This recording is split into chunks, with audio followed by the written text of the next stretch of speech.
providência, porque a providência divina está sempre de braços dados para nos acolher e nos dar o que nós precisamos, especialmente quando se trata do bem do próximo, do bem dos irmãos, porque Jesus Cristo disse: quem fizer o menor desses meus irmãos, é a mim que estão fazendo.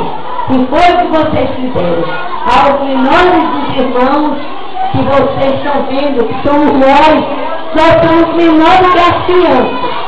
Então vocês estão fazendo tudo para a honra e glória do menino Jesus, que veio para a salvação de toda a humanidade.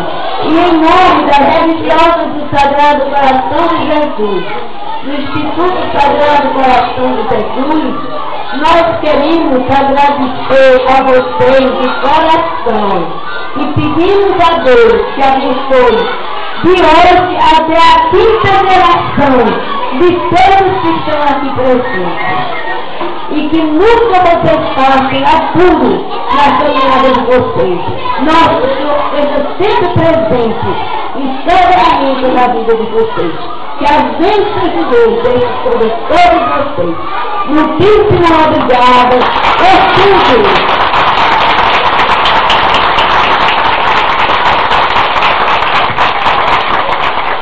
Eu não sei o nome de todos, mas Deus sabe o nome de cada um de vocês. Eu quero dizer a vocês que nos chegaram aqui no primeiro dia foi Rosemary, Carmelo, João e Emanuel. Eles vieram conversar conosco e oferecer essa festa. Eu agradeço a Deus por todos vocês e por eles, porque foi Deus e eles que trouxeram vocês até aqui para levar essas crianças. Eu digo para vocês, na caminhada que estou aqui, ainda não tinha visto uma festa tão bonita. Nunca tinha visto. A chegada de vocês foi emocionante.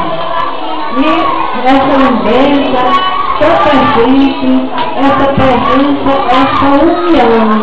E Deus quer isso de nós. E que Deus abençoe a todos. E tenha um feliz Natal, um ano novo, muito santo, cheio de bênçãos e de graça.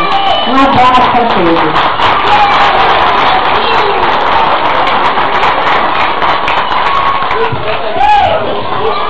Bom dia.